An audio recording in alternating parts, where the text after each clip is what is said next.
భూమి తిరుగుతుందని ప్రపంచానికి ముందే చెప్పిన మహామేధావి ఎవరు? గణితంలో విశ్వరహస్యాలను కనుగొన్న ఆ మహాశాస్త్రవేత్త ఆర్యభట్ట. ఆయన గురించి ఈరోజు మనం తెలుసుకుందాం. ప్రాచీన భారత భూమిలో ఒక మహామేధావి జన్మించాడు. ఆయన ఆర్యభట్టుడు. క్రీస్తు శకం 476 ప్రాంతంలో జన్మించిన ఈ బాలుడు భవిష్యత్తులో ప్రపంచాన్ని ఆశ్చర్యపరచనున్నాడు. చిన్ననాటి నుంచే నక్షత్రాలు ఆయన మనసును ఆకర్షించాయి.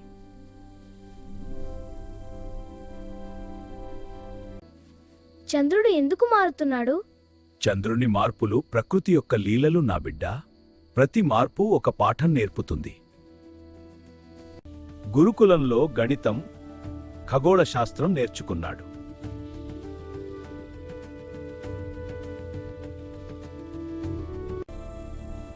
సంఖ్యలు అతనికి విశ్వ రహస్యాల తాళాలుగా కనిపించాయి.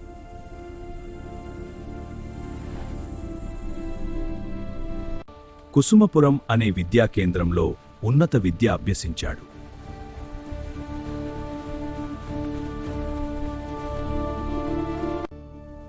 రాత్రింబవళ్లు శ్రమించి గణితంలో నిపుణుడయ్యాడు.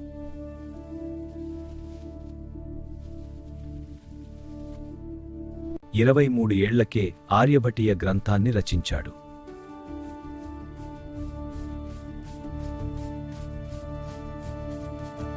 పై విలువను అద్భుత ఖచ్చితత్వంతో లెక్కించాడు.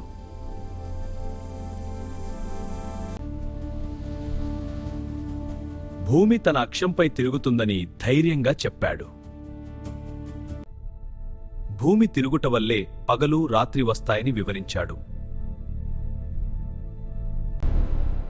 సూర్యగ్రహణం దేవతల కోపం కాదు, నీడల ప్రభావం మాత్రమే అని చెప్పిన మేధావి.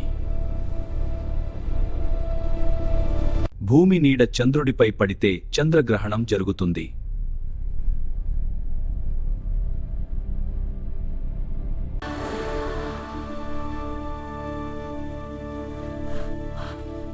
శాస్త్రీయ ఆలోచనతో మూఢనమ్మకాలను తొలగించాడు. భయపడకండి, చంద్రుడు సూర్యుని కదిలి భూమిపై నీడను కలిగిస్తాడు. త్రికోణమితికి పునాది వేశాడు.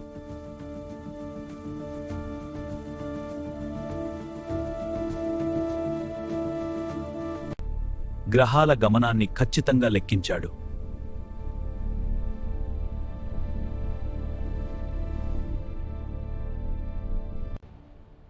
సంవత్సరపు కాలాన్ని అత్యంత ఖచ్చితంగా అంచనా వేశాడు.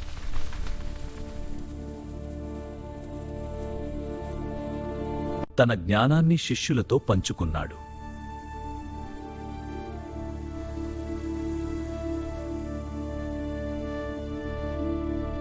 విశ్వ రహస్యాలను ధ్యానిస్తూ లోతైన ఆలోచనలు చేశాడు. ఆర్యభట్ట భారతదేశానికి ప్రపంచ గౌరవం తెచ్చాడు.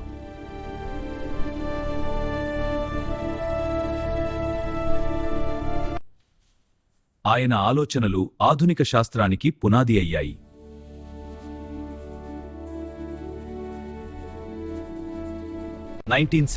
లో భారతదేశం తన మొదటి ఉపగ్రహానికి ఆయన పేరు పెట్టింది.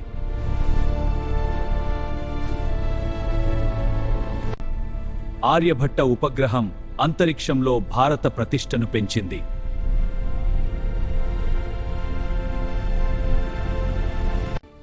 ఆయన పేరు శాశ్వతంగా నిలిచిపోయింది.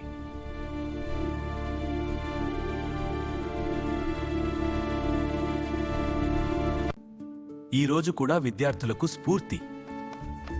ఆర్యభట్టుడు అద్భుతం, నేను కూడా నేర్చుకోవాలి. గణితం ద్వారా విశ్వాన్ని అర్థం చేసుకోవచ్చు అని చూపించాడు.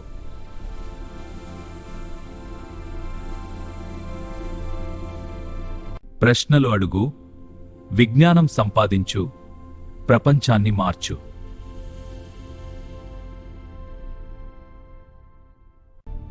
ఆర్యభట్టుడు శాశ్వత నక్షత్రం.